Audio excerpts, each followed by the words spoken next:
खूप डेप्थ आहे सगळ्याला. आणि म्हणजे ते सुचत जातं, फक्त मग आपल्याला थोडंसं आयसोलेशन मध्ये बसावं लागतं. आता मी काय करतो, आपलं एलिमिनेशन असतं ना, त्याचं आपल्याला पोरांना सांगायचं असेल तर कसं सांगता येतं माहिती आहे का? समजा तुम्ही आता इमॅजिन करा, आपण एक ऍक्टिव्हिटी घेऊ. मोस्टली आपल्याकडे 1 RuPay, 2 RuPay, 5 RuPay, 10 rupee coin आहे. तर हे तुमच्याकडे सपोज तुम्ही कन्सिडर करा की तुमच्याकडे 1 रुपी आहे, 2 रुपी, 5 रुपी, 10 रुपी कॉइन आहे. तुम्ही यातले कोणतेही दोन सिलेक्ट करा. 5, 10, 1, 2 यातले कोणतेही दोन सिलेक्ट करा. सांगू तुम्हाला? हो. 2 आणि 5. 2 आणि 5 केले ना, तुम्ही हे दोन कॉइन सिलेक्ट केले तर हे होल्ड करा. आता काय करा, यातला अजून एक हे करा, सिलेक्ट करा. 5 सिलेक्ट केलं, तुमच्याकडे 5 शिल्लक आहे. आता त्याला आपण जेव्हा टॉस करतो तर हेड किंवा टेल रे, तर तुम्ही टॉस करा, तुमचं काय येतं ते विचार करा. सपोज हेड आलं. हेड आहे. आता ही पूर्ण एक्सरसाइज याला म्हणतात सिस्टमॅटिक एलिमिनेशन प्रोसेस. ही नोट ठेवली आहे तिथे ऑलरेडी 5चा पॉईंट होता. तुम्हाला माहिती होतं की तुम्ही 5च पॉईंट सिलेक्ट करणार आणि त्याच्यानंतर तुम्ही हेडच म्हणणार, हेही माहिती होतं. आता हे जर पाहिलं तर हे सिस्टमॅटिक एलिमिनेशन आहे. लोक मॅजिक करून जातात. तुम्ही ऑलरेडी आता हे केलं होतं का? काय आता तुमच्या ऑलरेडी म्हणत होतं का असं होणार आहे? तेच तर सांगतोय. आता कसं आहे माहिती आहे का, मॅजिक वाल्यांनी असं सांगितलं असतं की बघा तुमच्या मनातलं सगळं ओळखलं. It is engineering sir. आणि या कॉन्सेप्टला काय म्हणतात की सिस्टमॅटिक एलिमिनेशन. आता मी तुम्हाला सांगूनही देतो एक कसं केलं जाताना. हा म्हणजे परंतु तुम्ही ऍक्टिव्हिटी घेत असाल तर तुम्ही हे करू शकता. मी हा पॉईंट ठेवला इथे, मी नोट ठेवली इथे काहीतरी लिहिलंय. मी तुम्हाला सांगितलं की तुम्ही 4 पैकी 2 कॉइन सिलेक्ट करा. तुम्ही काय म्हटलं 2 आणि 10. 2 आणि 5 म्हटलं. तुम्हाला इथे माहिती ना 5 आहे. मला माहिती नव्हतं.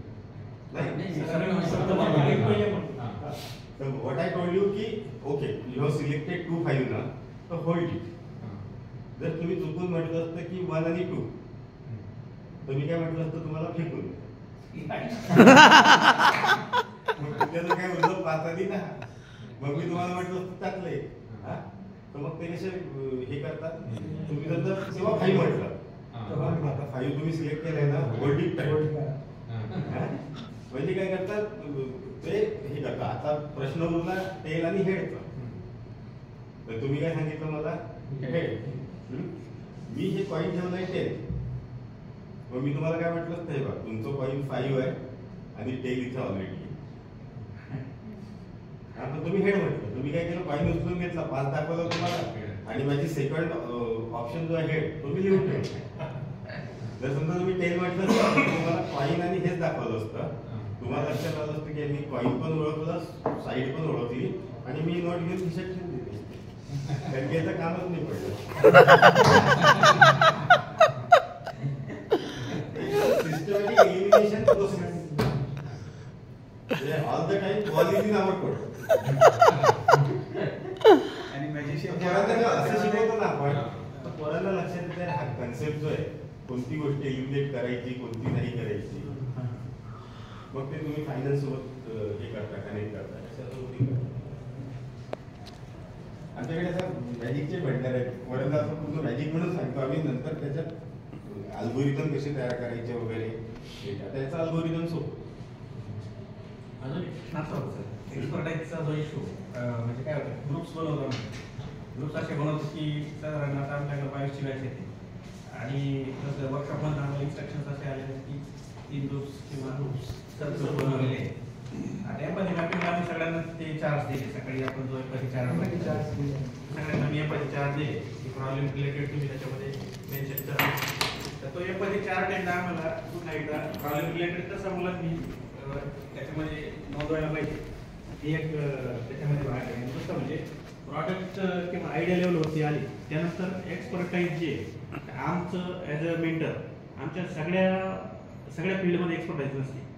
जेव्हा काही प्रोजेक्ट्समध्ये आमची एक्सपर्टाईज असते ना, तिथे आम्ही त्यांना टुवर्ड्स द एंड आम्ही गाईड करू शकतो. पण काही प्रोजेक्ट्समध्ये आम्हाला असं होतं की आम्हाला पण लिमिटेशन्स येतात. तर या 2 पॉईंट्सवर फॅसिलिटर, मोटिवेटर आणि मेंटॉर हे म्हणून मागे कोणाला म्हणायचं तू विचार करायचा आपल्याकडे वेळ आहे. मीच आत्ता जर सांगून दिलं तर मग तुम्ही विचार करणं बंद करा. आता त्याला थोडी माहिती आपल्यालाही माहिती नाही. पुढच्या प्रॅक्टिकलला आपण पूर्ण त्याचा अभ्यास करायचा. त्याच्यामुळे आपलं नॉलेज वाढत राहील किंवा त्याच्याच रिलेटेड एखादी दुसरी फॅकल्टी शिकते इलेक्ट्रॉनिक्सची किंवा कम्प्युटरची त्यांच्याकडे जाऊन डिस्कस. आपल्याकडे तर रिसर्च डिस्कशन हा कंपोनेंटच काय चालेल. बरोबर. NBA नॅकमुळे आपण क्लरिकलमध्ये जास्त तर पहिले म्हणजे जुने दिवस आठवतात ना की वेगळं होतं. सदस्य म्हणतो व्हॅकेशन अभ्यासाला वेळ आपला ती वेगळी मजा होती. खूप सिस्टमॅटिकली घेता येतो. तर म्हणजे कसं माझं पुस्तक एवढं मी सजेस्ट काय करेन की if you start implementing it ना तर तुमचं 75% कामच हे होतं. कारण की त्या पुस्तकात विथ एक्झाम्पल सेट प्रोसिजर प्रत्येक गोष्ट डिटेलमध्ये आपण त्या पोराला दिलं ते पुस्तक नाही आहे माझ्याकडे आहे माझ्याकडे. तर if you go through it also sir तर यू विल स्टार्ट फिलिंग बाकीच्या नाही. एक काय करू आपण त्याचं स्टडी करू त्या पुस्तकाचं. ओके. आणि काय लेवलला आपल्याला काय कसं इम्प्लिमेंट करता येईल वगैरे काही त्याच्यात ॲडिशन सरांना इनपुट देता येतं असं काही असेल. आणि त्याची MRP त्यांनी जरी 140 240 ठेवली आहे पण इट इज अवेलेबल इन 170. त्या मोडमध्ये मग आपण कुठल्या पब्लिकेशनचं ते? स्टडी मॅक्स म्हणून. ओके. पुण्यातलं आहे का? आपण लायब्ररीसाठी कॉपीज ऑर्डर करून 5-10 कॉपीज लायब्ररीसाठी ऑर्डर करून घेऊ आपण. म्हणजे टीचरला इश्यू करता येतील एक कॉपी तर ते आणि त्यांचं मला वर्कबुकच आहे ना. हां ते 2 in 1 आहे सर ते. म्हणजे मुलांना डायरेक्ट सर्टिफिकेट पण मिळतं बरं आणि आतमध्ये ते काम करू शकतात आणि त्यात हां पूर्ण ते करायचं. हां ते बुक आणि वर्कबुक दोन्ही एकत्र आहे. आता भरपूर पुण्यात काय केलं मुलांनी विकत घेतलंय. पूर्ण प्रोसेस लिहितात हे करतात त्यांचं व्हॅल्युएशन होतं आणि पुढचा जो प्रोग्रेस आहे तो त्याच्यात रेकॉर्ड होतो त्यांचा. आणि पोरामध्ये हे पुस्तक असं आहे सर जे आम्ही स्वतः देऊन ठेवून दुसऱ्याला देणारही नाही. कारण मला माहिती आहे म्हणजे माझे प्रॉब्लेम स्टेटमेंट यात लिहिले आणि ते लिहिलं जातं ना ते दुसऱ्या करणार काय आणि कॉपी पेस्ट हा प्रकार आणि त्यामध्ये तुम्ही बघितलं थोडंसं ते पीच वगैरे तुम्ही बरंच काही दिलेलं आहे त्यामध्ये म्हणजे बरेचसे टॉपिक्स कव्हर केलेले आहे सर. त्याच्यात ते पण आहे तुम्हाला प्रेझेंटेशन द्यायचं असेल ना. आता आज मी स्वतः फेल झालो. माझं प्रेझेंटेशन आजचं 3 तासाचं होतं. सरांनी मला पहिले 45 मिनिट दिले मग अर्धा तास केला तरी मला 40 मिनिट लागले. त्या पॅटर्न मध्ये मी ते टाकत राहतो ना की मला इथे किती वेळ बोलायचं आहे इथे किती वेळ किती कुठे पडायचं आहे काय करायचं आहे. तर ती सवय पोरांना आपल्या पोरं सर उभं नाही राहू शकत.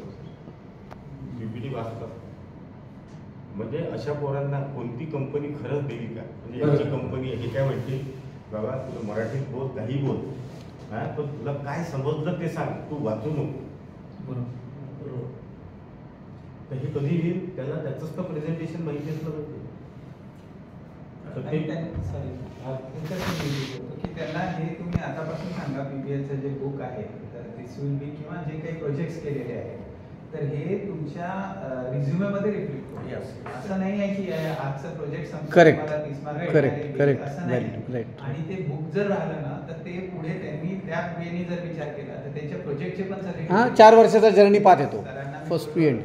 की तुम्हाला त्यांनी मेंटॉर पैकी सगळ्या बॅचेसमध्ये कुठे ना कुठे तुमच्यापैकी 1-2 जण असे राहिले तर you can just give them insights की अरे तू प्रॉब्लेम डिफाईन तर केलाय पण तू एम्पॅथी केली का तू 4 प्रश्न विचारले का काय असं म्हणजे ते तेव्हा ते सिरियसली करतात. आम्ही काय केलं ते एम्पॅथी कार्ड जो आहे पुस्तक मुलाला दिला त्यांनी ते कंपल्सरी कस्टमर किंवा युजरला व्हिजिट करायचं आणि ते 4 कंपार्टमेंटमध्ये त्यांनी त्याचे नोंद करायचे.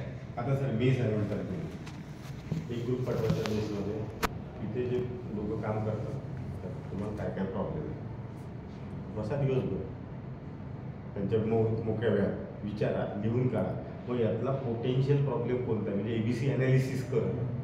हा मग मी जो प्रॉब्लेम जास्त पोटेन्शियल वाटतो हा घेतो. मग त्या प्रॉब्लेम रिलेटेड त्यांना काय काय प्रॉब्लेम होतो फॅसिलिटी काय जा तिथे पहा. जेवायला जाता तर 1 तास आधी जा तिथे काय. तर रिअल लाईफ लर्निंग हे असं होऊ शकणार आहे ऑन साईट जाऊन.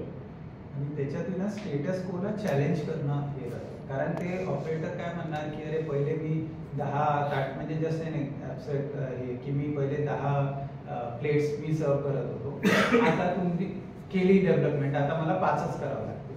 पण प्रश्न हा नाही ना, 5 तर करावंच लागतं ना. 10 should tend to 0.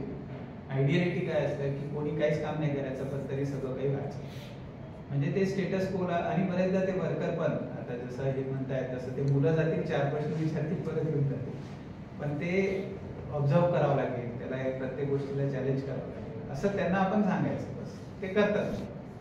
जर ते याच्यामध्ये इनोव्हेशन लेवल किती एक्सपेक्टेड आहे? कारण एखादा काही मुलं खूप फनी प्रॉडक्ट्स आणतात की किंवा सोल्युशन्स असे असतात त्यांचे की आता जसं तुम्ही म्हटले तसं आम्ही त्यांना पहिले इन्स्टार्ट केला की युजरला भेटा. युजर म्हणजे समाजातला प्रत्येक घटक आहे, मग तो शेतकरी असेल, हाऊसवाईफ असेल, किराणा दुकानदार असेल, एखादा बस कंडक्टर असेल, असे त्यांना उदाहरण दिले. आपली मेस आहे म्हटलं किंवा आपलं ऑफिसमधल्या क्लर्क्सला बरेचसे प्रॉब्लेम असतात. तर ते मेसमध्ये गेले, मग काहीतरी क्राऊड मॅनेजमेंट करावं लागेल म्हटले. सर खूप क्राऊड आहे, ते आम्हाला असं प्रॉब्लेम सांगितलं. म्हटलं काय सोल्युशन? तर मग ते म्हणतात माणसं वाढवा. मग ते त्यांचं सोल्युशन फक्त तिथपर्यंतच लिमिटेड असतं. तर मग त्यांना आपल्याला ह्याच्यावरती ब्रीफ करण्यासाठी काय कशा पद्धतीने त्यांना ओरिएंट करता येईल? सर मी उत्तर देतोय.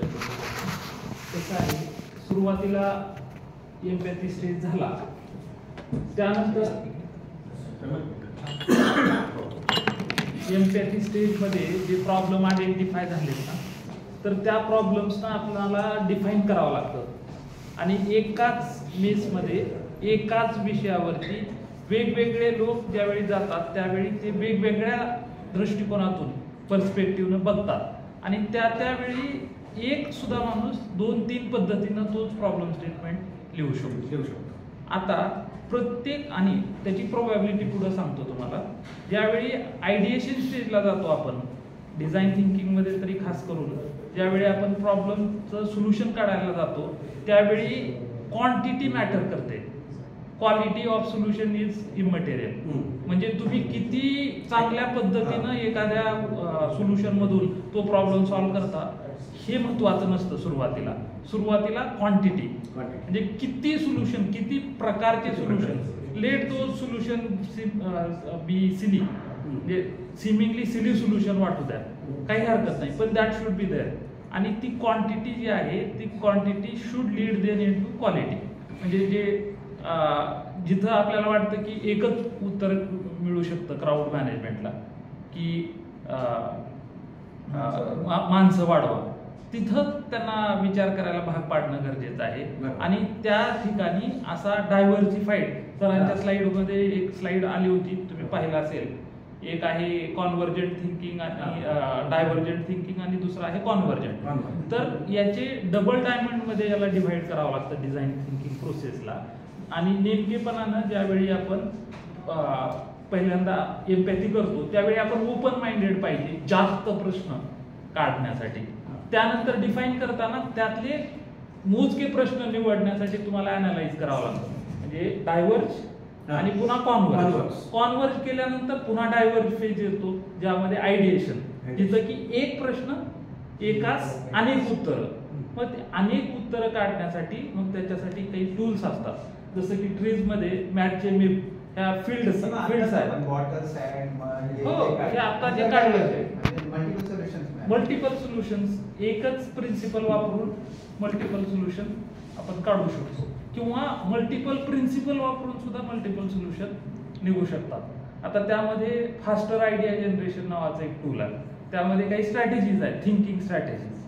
त्या स्ट्रॅटेजीज त्यानंतर ट्रीज मध्ये काही प्रिन्सिपल्स आहेत, मॅटचे जे आहेत वेगवेगळ्या फील्ड. म्हणजे एखादा प्रॉब्लेम मेकॅनिकली सॉल्व्ह करू शकतो आपण, तसाच तो केमिकली सुद्धा सॉल्व्ह होऊ शकतो. तो तसाच आपण वेगवेगळ्या प्रकारे सॉल्व्ह करू शकतो. उदाहरणार्थ एक मच्छर एखाद्या ठिकाणी भरपूर आहे, मेकॅनिकली कसं करतो आपण त्याचं सोल्युशन, तर आपण पुठ्ठा घेऊ किंवा 2 याच्या बाहेर असं करण्याचा प्रयत्न करू. किंवा बायोलॉजिकली कुणाला मच्छर आवडतात, समजा बेडकांना आवडतात, तर बेडूक जास्त पाळू आपण. थोडक्यात आपण म्हणतो ना गप्पी मासे पाळा आणि what is it? It is a solution which is biological solution. मग आता फक्त गप्पी मासे पाळूनच हिवताप टाळता येतो का? असंख्य दुसरेही सोल्युशन्स असू शकतात. तर मला नेमकेपणानं तुम्ही मग आता एक प्रश्न अनुत्तरित राहिला त्याचं उत्तर की नेमकेपणानं आपली त्या फील्डमध्ये एक्सपर्टाईज नसते तर त्या विद्यार्थ्यांना मेंटॉर कसं करायचं.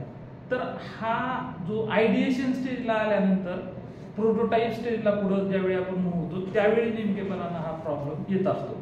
तर इथं मल्टिपल सोल्युशन्स असू शकतात गोष्टींचे. तर त्यावेळी तुम्ही त्या सब्जेक्ट मॅटर एक्सपर्टाईजकडं तो प्रश्न पाठवू शकता. एकच प्रश्न एकाच पद्धतीनं सोडवावा असं काही नाही. तो विद्यार्थी एकाच उत्तराला जर अडून असेल तर त्याला तुम्ही ते उत्तर ठेव बाजूला आणि अजून 2 पद्धतीनं वेगळ्या सोल्युशन काढून दाखव, अजून 3 पद्धतीनं दाखव असं आपण म्हणू शकतो. एक छोटं उदाहरण जरी घेतलं आपण, छोटं नाही फार मोठं उदाहरण आहे की शेतकऱ्यांच्या आत्महत्या. आता आपल्याला एक कारण सापडेल का सर? असंख्य कारण सापडतील. बरं त्यातलं एकच कारण आपण शोधलं की त्यांच्याकडे फायनान्शियल प्रॉब्लेम आहेत असं समजू आपण. एक प्रॉब्लेम आहे की फायनान्सचा प्रॉब्लेम असतो का तर त्यांचे सीझनल इन्कम असतं, क्रॉप बाय क्रॉप ते अर्न करतात, कंटिन्युअस इन्कम नसतं, असं काहीतरी मिळालं. आता त्याला किती उत्तर आहे सर? असंख्य उत्तर आहे. तुम्ही सेल्फ हेल्प ग्रुप तयार करा, तुम्ही सेव्ह करा, तुम्ही अशी बँक शोधा की जी तुम्हाला क्रॉपवरती लोन देईल, किंवा तुम्ही पतसंस्था काढा, किंवा तुम्ही क्रॉप वाया जाऊ नये म्हणून इन्शुरन्स काढा, बरोबर आहे की? किंवा तुम्ही अशा पद्धतीनंच क्रॉपिंग करा. उदाहरणार्थ ते बी बियाणंवाल्या कंपन्या तुम्हाला नंतर त्यांना बायबॅक घेतात, बायबॅक करा. म्हणजे एक प्रश्न आणि अनेक उत्तर आहेत. अशा अनेक प्रश्नांना अनेक उत्तर असू शकतात. आता याचं सिस्टमॅटिक हे जे आहे अनालिसिस आणि स्टेज वाईज अप्रोचनं जर आपण काम केलं त्याला आपण म्हणतो कंपार्टमेंटलायझिंग ऑफ थॉट प्रोसेस. ज्यावेळी तुम्ही एम्पॅथी स्टेजमध्ये असता बस एम्पॅथी स्टेजवरतीच काम करायचं, बाकी पुढचा काही विचार करायचा नाही, त्याच स्टेजला न्याय द्यायचा. ज्यावेळी आपण डेफिनेशन मोडमध्ये असतो तो प्रॉब्लेम बेस्ड पद्धतीनं कसा डिफाईन करता येईल तोच करणं गरजेचं आहे. असं जर आपण कंपार्टमेंटलाइज केलं तर ते फक्त आणि फक्त प्रोटोटायपिंग वर येऊन अडणार नाही. आणि फारच टेक्निकली सगळ्याच गोष्टींना टेक्निकलच उत्तर पाहिजे अशातला काही भाग नाही. म्हणजे आता जर तुम्ही म्हणालात की तुमच्या ऑफिसमध्ये क्लर्क आहेत आणि त्यांना क्ष नावाचा एक प्रॉब्लेम आहे की त्यांना सापडत नाही वेळेत कागद ठेवलेले आहे, बरोबर? त्याला प्रत्येक वेळी उत्तर जे आहे ते टेक्निकलीच काहीतरी मशीन डिझाईन करायला पाहिजे आणि त्याचा अल्गोरिदमच पाहिजे असंही नसतं. त्यात हे असंख्य तुम्ही वेगवेगळ्या पद्धतीनं ते सॉल्व्ह करू शकता. आता डिझाईन थिंकिंग मध्ये माझा आग्रह असेल तुम्हाला की फक्त टेक्निकल सोल्युशन्स बाहेर पडावेत विद्यार्थ्यांच्या कामातून असा आग्रह धरू नका. टेक्निकल सोल्युशन आले तर उत्तम, कारण ते टँजिबली दाखवण्यासारखं काहीतरी होतं आणि संस्थेच्या हिशोबानं किंवा कोर्सच्या हिशोबानं ऍज अ कोर्स लीड म्हणून आपल्याला ते बरं वाटतं जरा काहीतरी फिजिकल बघायला. जर आपण त्यांना, कारण का सरांनी सकाळी सांगितलं होतं की डिझाईन थिंकिंग हा काही फक्त म्हणजे प्रॉडक्ट बनवण्यासाठी किंवा नवीन सर्व्हिस डिझाईन करण्यासाठीच असलेला मार्ग नाही, तर हा दैनंदिन जीवनात आपल्याला वापरता येण्यासारखा मार्ग आहे. त्यामुळेच हा विषय म्हणून न शिकवता ही एक फिलॉसॉफी किंवा मेथडॉलॉजी म्हणून शिकवलं पाहिजे, जेणेकरून आपण प्रत्येक ठिकाणी त्याचा विद्यार्थ्यांनाही आणि स्वतःही वापर करायला आणि त्याचा उपभोग, त्या प्रक्रियेमुळे जे आपल्याला ज्ञान आलंय त्याचा उपभोग घेण्याची वृत्ती आपल्यामध्ये निर्माण झाली तर आपण असंख्य ठिकाणी म्हणजे दररोजच्या दिनचर्येत सुद्धा डिझाईन थिंकिंगचा वापर आपण करू शकतो. असं सरांनी जर सांगितलं ब्रेनस्टॉर्मिंग ऍक्टिव्हिटीज कॅरीड आउट करतो म्हटलं तर सरांनी त्यांच्या जो व्हिडिओज आपल्याला त्यात घेतली, ब्रेनस्टॉर्मिंग म्हणजे प्रत्येकाला काय वाटलं, मग त्याचं तिथे ते लावणार, मग त्याचं मीटिंग होणार, मग त्यातून प्रॉब्लेम सिलेक्शन प्रोसेसलाच खरं पाहिलं आपण 4-5 प्रॅक्टिकल लागू शकतो. आणि आउटपुट हे जरी म्हटलं की we have selected this problem and define this problem in the systematic manner, झाला प्रोजेक्ट. प्रोटोटाईप बनवणं मग कंपल्सरी नाही. प्रोटोटाईप इज फार लास्ट पुढची पार्ट आहे, फार पुढचं पार्ट. आणि prototype is not always something आणि सर अजून एक महत्त्वाची म्हणजे कॅच म्हणा तुम्ही डिझाईन थिंकिंगचं किंवा ह्या इनोव्हेशन प्रोसेसचं, जेव्हा तुम्ही राईट प्रॉब्लेम सॉल्व्ह करता किंवा एम्पॅथीकडे जाता, त्याच्यानंतर तुमचं जे म्हणतात ना की सोल्युशन एव्हिडेंट आहे, एव्हिडेंट हे आपल्यालाच नाही सगळ्यांना आहे. जेव्हा आपण त्यांना हे सांगतो की ह्या प्रॉब्लेमचं मी हे सोल्युशन काढलं तर ते म्हणते हे ऑब्वियस आहे, पण आपली एनर्जी कुठे गेली त्या प्रॉब्लेमला राईट डिफाईन करण्यात. त्याच्यामुळे सगळे इनोव्हेशनचे जे प्रॉब्लेम असतात, म्हणजे इनफॅक्ट आम्ही पण जेव्हा MNC सोबत हे करतो, कॉन्ट्रॅक्ट करतो, NDA साईन झाल्यानंतर first thing what we do is की तुम्हाला हे प्रॉब्लेम स्टेटमेंट आहे, आजपर्यंत तुम्ही याच्यावर काय काय काम केलं, तुम्हाला किती फेलियर मिळाले, किती सक्सेस मिळाले, आणि तुमच्याकडे अजून काय आयडिया आहे, सगळं आम्हाला तुम्ही घेऊन द्या. आणि टेक्स्ट म्हणजे दिसायला ते 4-5 पानांचा फॉर्म असतो. Company takes minimum 15 to 20 days minimum time सांगतो. ऑन एन ॲव्हरेज 1.5 ते 2 महिना लोक वेळ घेतात, कारण त्याच्यानंतर जे आम्ही सोल्युशन देऊ that will be our solution. कारण दीज आर सो ऑब्वियस, ते म्हणतील अरे हे तर मला सुचलं होतं तर करा ना तुम्ही. या अनुषंगाने मी की स्टडी सांगतो. आमच्याकडं म्हणजे बरगाव युनिव्हर्सिटीच्या अंडर मी RA म्हणून रिसर्च असोसिएट म्हणून काम करत असताना एक कंपनी आली. आपली जे हे असतात कॅन असतात, स्प्रे गन टाईप, त्यामध्ये पेंट वगैरे पण भरतो, आणि त्याच्यावरचा जो स्प्रेचा तो नोझल आहे तो पेटंटेड आहे तसा पाहिला तर. आणि जगभरात ज्या कंपन्या तशा पद्धतीच्या बॉटल घेतात त्यांना ती रॉयल्टी द्यावीच लागते. अशीच एक कंपनी ते नोझल बनवण्याची बरगामच्या इंडस्ट्रियल एरियामध्ये होती. 40 वर्षापासून सर ती कंपनी ते नोझल्स बनवायची. त्यामध्ये 20% रिजेक्शन यायचं बनवताना, 20% रिजेक्शन, आणि त्यामुळे त्याचा आतून लॉस व्हायचा त्या नोझलमध्ये. मग ते आमच्याकडे आले ट्रीज टीम. ज्यावेळी आले ते त्यावेळी पूर्ण त्याचा अभ्यास केला, आणि त्यानंतर आम्ही व्हिजिट केली त्यांच्या प्लांटला, चेक केलं कशामुळं काय होतं हे पाहिलं. आणि ट्रीजमध्ये एकच डू इट रिव्हर्स म्हणून एक प्रिन्सिपल आहे, साधं म्हणजे तसं बघितलं तर किती साधा आहे सर. तो जो डाय आहे तो जो डाय आहे तो 2 स्टेजमध्ये काम करायचा. तर त्यातली सेकंड स्टेज आम्ही त्यांना रिव्हर्स करायला लावली. फर्स्ट स्टेज बरोबर आहे, सेकंड स्टेजला तुम्ही तेच काम करा, फक्त वरचं खाली आणि खालचं वर करा, डू इट रिव्हर्स. आणि तो प्रॉब्लेम त्यांचा सॉल्व्ह झाला सर. 2% रिजेक्शन आलं त्यांचं, 2% 20% कुठं आणि 2% कुठं. आता सर जसं म्हणाले, तुम्ही काय शिकवलं आम्हाला वेगळं, तुम्ही फक्त उलट करायला सांगितलंय, खालचं ते तरी आम्ही करू शकलो असतो. पण 40 वर्षापासून तुम्ही तो लॉस बेअर करताय. 40 वर्ष जे तुम्हाला सुचलं नाही ते अनालिसिस मधून तुम्ही 3 महिन्यामध्ये डाय रिव्हर्स करून ते सगळं सेटअप चेंज करून 2% वरती आणू शकले. तर म्हणजे they genuinely paid for our service, but not all the people would like to pay. We got paid very heavy amount, 20,000 euros आम्हाला पे झाले for 3 months consultancy. पण not all of them would like to pay. कारण म्हणजे एक coat आहे की म्हणजे innovation when it is look backward it seems obvious. हे तर असंच व्हायला पाहिजे. त्याच्यात काय एवढं?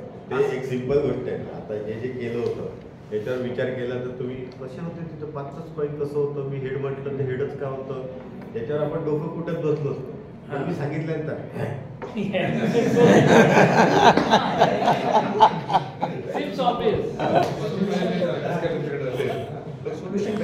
पहिलं तर आम्हाला मॅजिकच वाटत. अशा गोष्टी होतात. आता माइंड रिडिंग सर हे इंजिनिअरिंग आहे. Mind reading is engineering. म्हणजे लिटरली त्यातून आम्ही पोरांना मॅजिक दाखवतो ना, मी पोरं 10 दिवस फिरतात मागे. सर सांगा तर तुम्ही, ते माझं मित्राचं नाव कोणालाच माहित नाही.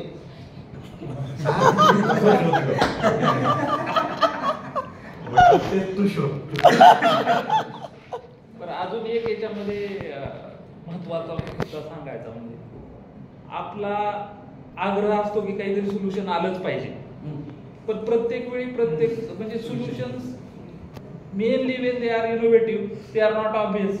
आणि to reach out to the innovative result, first of all you have to reach out to the innovative problem statement.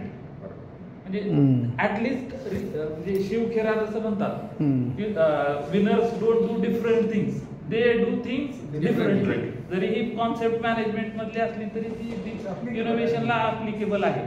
जर आपण त्याच गोष्टीकडं, आता मीसमध्ये आपण सगळे जातो, दररोज जातो, पण त्या मीस मधल्या होणाऱ्या ऍक्टिव्हिटीकडे वेगळेपणाने पाहिलं तर तो इनोव्हेटिव्ह काहीतरी मेससाठी सोल्युशन देऊ शकतो. तर हे वेगळेपणानं पाहण्यासाठी प्रवृत्त करणं ही प्राथमिक गोष्ट आहे. आणि म्हणजे माझ्या अनुभवानं प्रॉब्लेम प्रोसेसिंग, प्रॉब्लेम फेज मध्ये जास्त वेळ खर्ची घालणं गरजेचं आहे. म्हणजे ऑलमोस्ट 70 ते 80% वेळ जो आहे तो प्रॉब्लेम प्रोसेसिंग आणि प्रॉब्लेम डेफिनेशन वरच घातला तर मग सोल्युशन हे म्हणजे बट कॉन्सिक्वेन्स असं होतं. तर राइटर वेरी मध्ये 2 वर्ड्स आहेत. प्रॉब्लेम कोणसा सॉल्व्ह होत आहे, एक जो दिखता है, कारण बरेचदा आपल्याला प्रॉब्लेम दिसतच नाही. वी ॲज्युम इट, अरे हे असंच आहे, हे कसं करणार आहे. तुम्ही 10 रुपयाची बॉटल घेताय, 10 रुपयाची 10 रुपयाचं कसंच देणार आहे, हे आपल्याला दिसलाच नाही. आणि दुसरा काय आहे, जो दुखता है, प्रॉब्लेम जो दिखता है और प्रॉब्लेम जो दुखता है. आणि त्याच्यामुळेच आपण बऱ्याचदा बघतो की असे मुलं जे काही शिकलेले नसतात, काही नसतात, पण ते बघतात की आपल्या आईवडिलांना एवढा त्रास होतो आहे, त्याच्यात ते काहीतरी इन्व्हेन्शन करतात. कारण त्यांना ते दुखत असतं, त्यांना माहिती असतं हे जर जास्त काळ चाललं, आता जसे ते सांगत होते स्मोकिंग आहे, हे आहे, ते आहे, किंवा धूर असतं, तर कितीतरी मुलांनी असे ते चिमणी काय म्हणतात त्याला, स्मोक फ्री चिमनीज किंवा चुला हे जे डेव्हलप केलेले आहे, ते आपण जाऊन तिथे, म्हणजे अनफॉर्च्युनेटली माझा गावाशी एवढा संबंध नाही आला, पण मी जर जाऊन झालं मला पहिले प्रॉब्लेमच नाही समजला. पण तो जो प्रॉब्लेम दिवस रात्र बघतोय त्याची थिंकिंगची इंटेन्सिटी खूप जास्त असते. आता अजून एक ऑब्वियस सांगतो, हे जे कॅप आहे, तुम्हाला एक 10 वर्ष किंवा 7-8 वर्ष आधीचे कॅप आठवतात का, या साईजचे असायचे का? That used to be at least 1.8 times of this. आणि हे एक इन्व्हेन्शन आहे, this is again a patented. 2 screw याच्यामध्ये आणि याच्यामुळे लाखो रुपये त्यांच्या फक्त डायचा कॉस्ट इनिशियली त्यांचा गेला, which is again very costly. And not only that, म्हणजे हे सिक्युअरली होल्ड पण होतो आणि प्रोसेसिंग पण जेव्हा आपण म्हणतो तर एक extra turn for 1 million bottles, म्हणजे 1 मिलियन टर्न्स असतील, तर त्याचा जो इम्पॅक्ट असतो तो खूप जास्त. पण आज म्हटलं की अरे मी हे छोटं केलं, हा छोटं केल्यावर पडत नाही ना, ऑब्वियस आहे, काय केलं असं होतं. त्याच्यामुळे मुलांना ते त्यांची व्हॅल्यू आपल्याला देणं भाग आहे. त्यांनाही असं वाटतं अरे सर मी तर काहीच नाही केलं, कारण 10 लोक त्याला तेच म्हणतात अरे तू काय केलं. Design thinking we have to live with, म्हणजे अशी सिच्युएशन. एम्पॅथी मॅपमध्ये थिंग्स आणि फील्ड्समधला थोडा डिफरन्स जाणून घ्यायचा.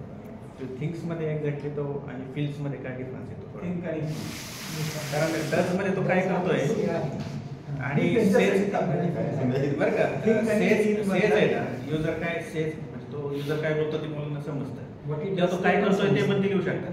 पण थिंग्स फील्ड्समध्ये काय डिफरन्शिएट करायचं ते मुलांना, कारण तो इमॅजिनरी लेवल किंवा थॉट लेवलचा प्रश्न. सर एक जर आता एक्झाम्पल घेतलं आपण, कोणाचं स्टेटमेंट देऊन दिलं मी पेन ड्राईव्ह वापरतो, काय प्रॉब्लेम येतो, पेन ड्राईव्ह टाकायला जेव्हा जातो ना तर कधी उलटं टाकतो, बरोबर, तर इट्स अ केओस. तर ते प्रॉब्लेम स्टेटमेंट आहे, तिथे इंटेन्शनल प्रॉब्लेम स्टेटमेंट ठेवलं आहे. हा, हे जरी समजलं तर मग म्हणा तू आता तिथे पुश लिहिलं आहे सर, पण तरी ना आपण कधी पुश लिहिलेल्या दरवाजाजवळ जेव्हा जातो ना साठी परत कन्फ्युजन प्रोसेसिंग टाईम येतो. तर तुम्हाला ब्युटी सांगतो, USB ड्राईव्ह जो आहे ना आपला, तो जर दोन्ही साईडनी जसा C टाईप आहे तसा बनवला तर त्याची कॉस्टिंग डबल होते. कारण की त्याला जे फिलामेंट लागतात ना ते दोन्ही साईडला द्यावं लागेल त्यांना, आणि देण्यात only then it will read. तर मग त्यांनी काय विचार केला की एवढं कन्फ्युजन चालतं, पण त्यांनी कॉस्टिंग वाचत नाही एवढी, कारण की खरा पैसा फक्त तेवढ्यातच आहे. आणि तसंच सर आता नवीन जो पेन ड्राईव्ह आला तो C टाईपचा पण आलाय आता, जो लॅपटॉपला आपण वापरतो ॲपलला वगैरे. तर मग ती कॉस्ट वाढणार, त्याची कॉस्ट वाढलेली. कॉस्ट आहेच ना, भरपूर आहे कॉस्ट भरपूर. बरेचदा मार्केट हे गव्हर्न असतं की इकोसिस्टीम मध्ये. इकोसिस्टीम काय आहे? हे लॅपटॉप कम्प्युटर त्या स्लॉटचे जर असतील आणि सडनली तुम्ही नवीन आणला तर आपण नाही विकत घेऊ ना. बरोबर. ते पण एक हे मॅक्झिमम जिथं adapt होईल तिथं चला वापर. आणि ॲडॉप्टरचे पण प्रश्न असतात. मग त्याच्यात सर पोकायोकी पासून सुरुवात होते.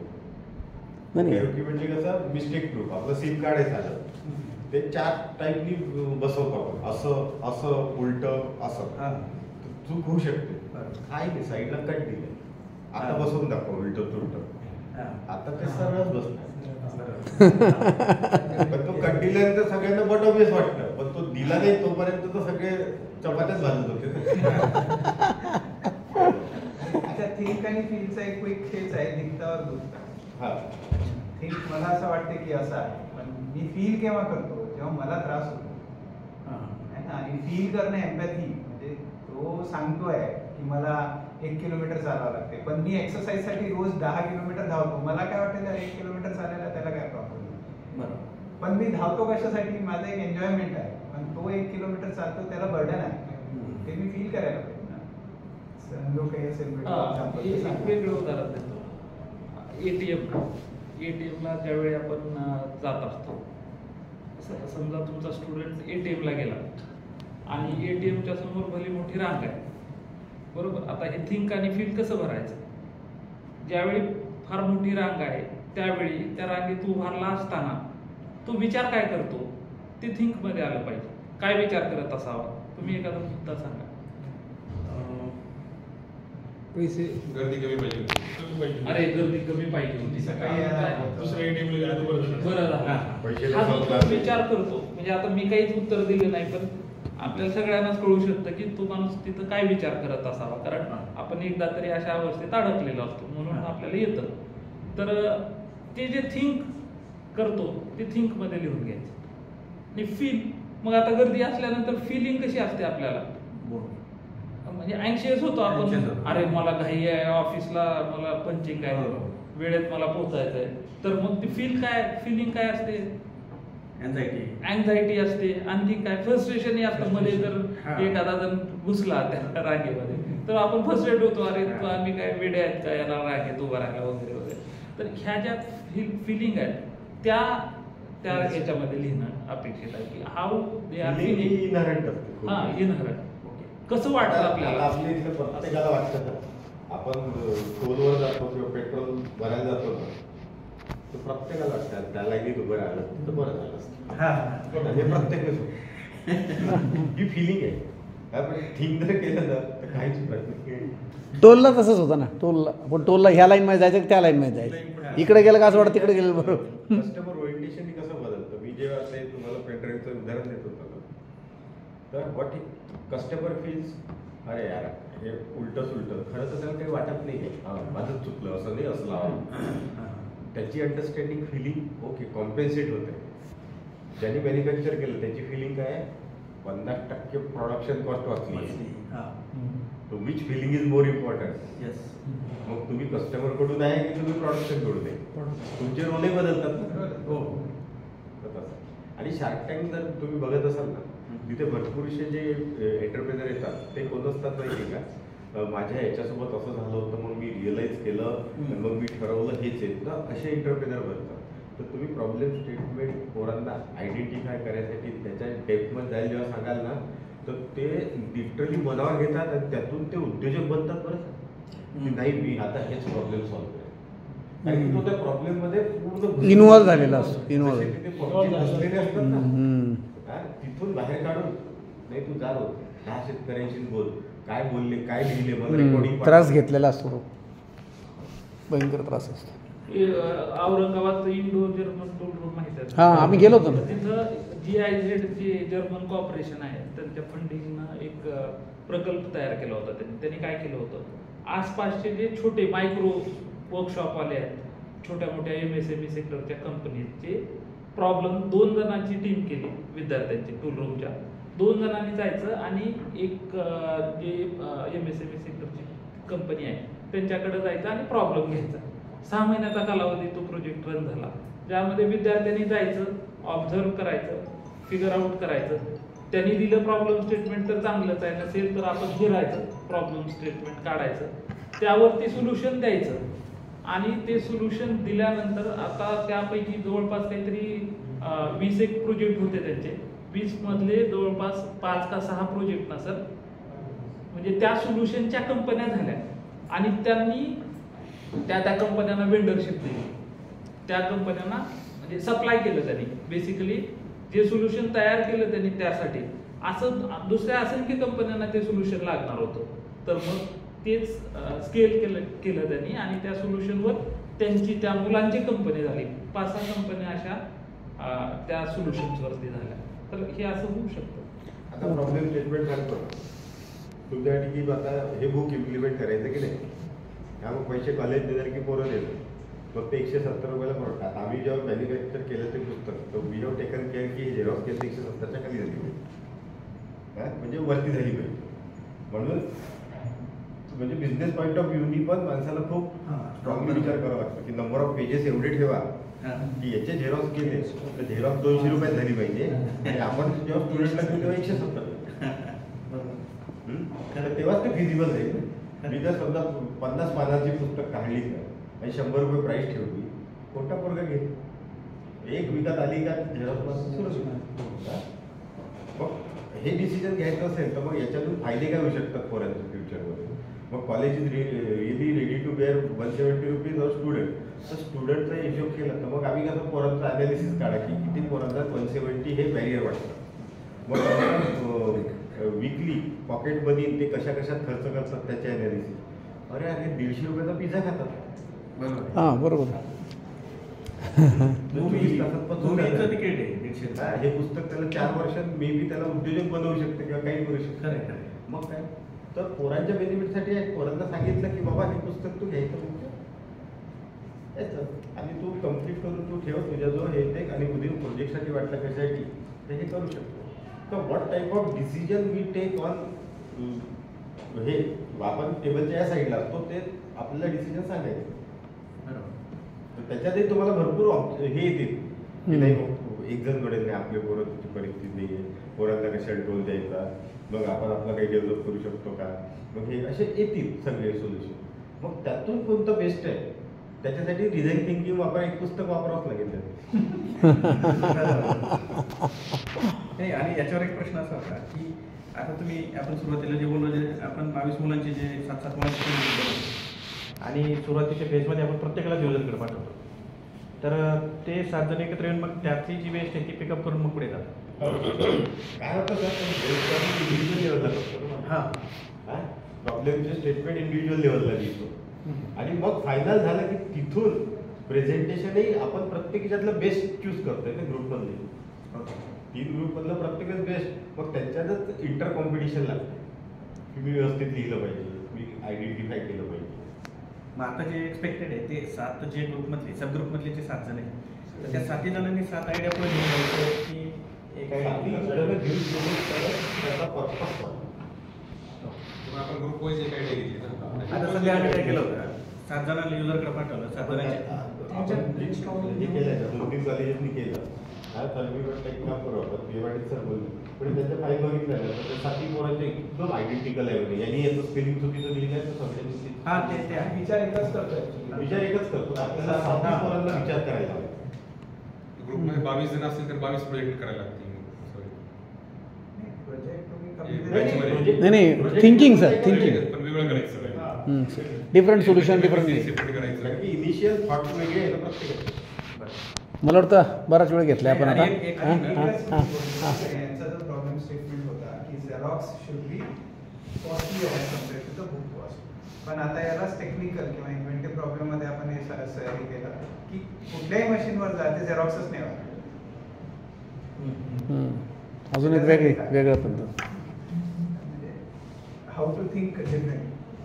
आणि अजून एक प्रश्न असा आहे की 6 डिव्हिजन म्हणजे आमचे 12 डिव्हिजन आहेत. 6 आता ॲप्लिकेबल आहेत आणि 6 पुढच्या साईडला.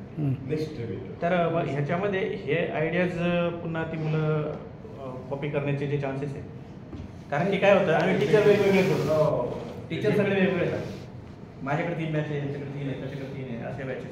डेटाबेस ऑनलाईन डेटाबेस आम्ही तर तसंच केलं. त्याच्यावरती गुगल ड्राईव्हवरती काय करतो करू शकता. बरोबर चेक करायचा तो. गुगल ड्राईव्ह बनवलाय. हां select your teacher, select your problem statement, domain आणि name of category. Repetition is not allowed. तिथे सगळ्यांना लाईव्ह दिसत राहतं. हम्म. तुम्हालाही दिसतं. बँक राहते ती, त्या बँकमधून मग लक्षात येतं आपल्याकडे एक्झिस्टिंग काय आहे आणि काय करायचं आहे. आणि first come first serve basis. म्हणजे एकाच बॅच मधले जरी दुसऱ्यांनी घेतले ते तर त्यांना नाही मिळणार ते. प्रॉब्लेम स्टेटमेंट जरी चेंज दिसलं तरी काय हरकत नाही. सोल्युशन वेगळं काहीच काढू हरकत शकतो. नाही. पण ते त्या सेमिस्टरला होईल. हां. आमचं म्हणणं काय होतं की पुढच्या सेमिस्टर सेमिस्टरला आलं लक्षात, पण त्याही सेमिस्टरला होऊ शकतो. हा नाही या सेमिस्टरला पण आहेत ना तसे प्रॉब्लेम की माझ्या बॅचकडे जे मला ओळखत नाही दुसऱ्या बॅचमध्ये जाऊन त्यांनी तसे सिमिलर प्रॉब्लेम स्टेटमेंट तेच आहे पण सोल्युशन्स वेगळे. आपला पर्पज एकच आहे की तू स्वतः केला आहे का, त्याला महत्व द्यायचं. आपलं इव्हॅल्युएशन मध्ये एकच बघायचं, तू हे लिहिलंय जस्टिफाय. म्हणजे ओरल आपलं शेवटी काय राहील की शेवटचे 15-20 मिनिटं 3 ग्रुप आहे. प्रत्येक ग्रुप जर 5 मिनिटं जाऊन बसलं, ओरल घेतली, तुला काय वाटतं तू बोल, तुला काय वाटतं तू बोल, लगेच लक्षात आलं. आणि पोरांना हे कल्चर लक्षात आलं की 1-on-1 विचारलं जातं, दे स्टॉप डुईंग इट. ठीक आहे सर, आजचं मस्त सेशन झालं, पुन्हा आपलं इंटरॅक्शन. आणि मला वाटलं नव्हतं एवढं डिस्कशन होईल आपलं, पण ते रंगत गेलं सगळं. नाही तो सब्जेक्ट तसा आहे. नाही आणि त्यांचं एक्सपर्टाईज जस्ट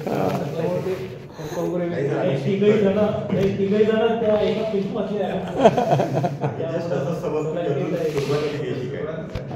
लॉट मोर तुमच्या प्रश्नातून आम्हाला बऱ्याचशा गोष्टी नाही मग आता 23-22 नंबरपर्यंत आलो आपण आणि त्यांची टर्म किती आहे. आतापर्यंत आम्ही फॉलो केली प्रॅक्टिस अशी होती की 7 आयडियामधून एक फायनल घेऊन आम्ही पुढे चाललो होतो. तर ते परत रिव्हर्स अनालिसिस करायचं मग उरलेल्या 7 जणांचं म्हणजे इंडिव्हिज्युअलसाठी.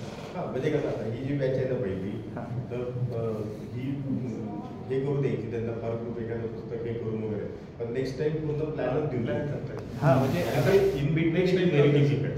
नाही सर, आता दिवस कमी आलेले आहे, आता दिवस कमी राहिले, आता नेक्स्ट हां हां तोच प्रॉब्लेम आहे ना, जेमतेम सॉल्व्ह करायचा. एक स्टेटमेंट आहे. त्यांची थिअरी एक्झाम होऊ द्या, आपण कंटिन्यू करू. त्याचं परत एखादी मॅप त्यांना पुढे देऊन पुन्हा त्याच्यावरतीच त्यांचे एकाच आयडियासाठी त्यांची मागू शकतो आपण. आणि त्या पुस्तकात तर भरपूरशा गोष्टी ज्या आपण अजून डिस्कसच नाही केल्या. इंटरॅक्शन विथ स्टुडंट, त्यांची क्रिएटिव्हिटी कशी, याच्या ॲक्टिव्हिटीज आहेत. हां म्हणजे बिंगो कार्ड म्हणून आहे. तर म्हणजे कसं, मला आता इथल्या लोकांशीच बोलायचं आहे, मी शांत बसलोय, पोरं असेच बसतात ना पहिल्या दिवशी. तर मला इथे माहित नाही ना कोणाकडे पेट आहे, म्हणजे एखादा कुत्रा कोण पाळतो. मला जाऊन प्रत्येकाला विचारावं लागेल. मग तुम्ही म्हणाल हो सर माझ्याकडे कुत्रा आहे. हां, मग मी त्यांची साईन केली ती, म्हणजे माझं एक कार्ड फिक्स होईल. मग कोणाला मोठा भाऊ आहे, हां, मग मला प्रत्येकाला विचारावं लागेल. मग याला आहे, तो माणूस भेटला.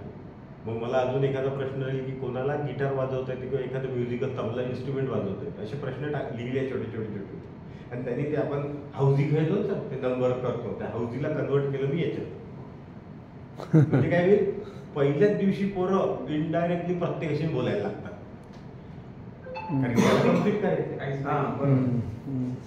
ती ऍक्टिव्हिटी आहे पोरांमध्ये. सर तुम्ही याल तर गोंधळ सुरू झालेला असतो, जे पोरं 1 तासही असेच बसले असतात पहिल्या दिवशी, त्यात गोंधळ सुरू होऊन जातो. आणि तेच तर अपेक्षित आहे आपल्याला, पोरं टॉपिक बनवायचे. आणि IIT चे पोरं आपल्या पोरांमध्ये जो फरक असतो, ते know to take initiative to ask question. आपले पोरं कसे सर गावाकडले असतात, थोडं व्याप होतो, सर काय म्हणतो, चुपचापच बस, मग ह्या हासन माझ्यावर. तर यातून बाहेर काढायसाठी त्या ऍक्टिव्हिटी त्या पुस्तकात ऑलरेडी टाकल्या. क्रिएटिव्हिटी 30 सर्कल दिली आहे, त्या सर्कलला मिनिंग दे. कोणी घड्याळ काढतं, कोणी फुटबॉल काढतं, कोणी त्याची कैची तयार करतं. तर त्याची क्रिएटिव्हिटी TC याला तू विचार कर, म्हणजे रक्त निघू दे डोक्यातून थोडं की काहीतरी मला इथे टाकायचं आहे, कॉपी पेस्ट नको करू. ती ऍक्टिव्हिटी त्यात आहे. शेवटी गेले तुम्ही तर 20च्या 20 आपल्या सिलेबसमधल्या case study as per design thinking कशा सॉल्व्ह झाल्या ह्या डिटेलमध्ये लिहिली. मला बरोबर सर खूप रागवले होते, म्हणजे तू हे पुस्तक इतक्या कमी इच्छा आहे, लोकल ऑथर तो छाप. म्हटलं सर पोराचं भलं होत असेल ना, म्हटलं दॅट इज. कोण, बरबडेकर सर का? बरबडेकर सर कोणते सर? बोरमाने. म्हणजे आपण नॅशनल लेवलला पाठवलं, हे केलं असतं, 800-900 रुपये किंमत ठेवली असती. म्हटलं नाही सर, आपल्या पोरांचा सब्जेक्ट आलाय, कन्वे होऊ द्या, पोरं कधी जातील. म्हटलं आपण याच्या स्वतःला किती मोठं करायचं म्हटलं पोरांचं. कारण की कसं आहे, मी आलो या ज्याची लोकसंख्या होती 900, वरुडपाशी सुरळी म्हणून एक गाव आहे, मी तिथून आलो. 4थीपर्यंत तिथे शिकलो. मी पुण्यात आलं तर रिझ्यूम बायोडाटातला फरक नव्हता माहिती तर समोरच्याने रिझ्यूम मागितला, मी म्हणलो बायोडाटा आहे माझ्याकडे. तर आपल्यासारखेच ते पोरं आहे, तर त्यांना जर न्यायचं असेल तो हात आपल्याला द्यावा लागतो. आपण काय करतो, जे पॉलिश असतो त्यात परत वेळ लक्ष येतो. त्यांचा कॉन्फिडन्स असा वाढेल, त्या पोरात बोलकं करणं आवश्यक आहे. हे पुस्तक ते काम. ठीक आहे सर, थँक्यू. थँक्यू. हां सर, रेम्युनरेशन थँक्यू.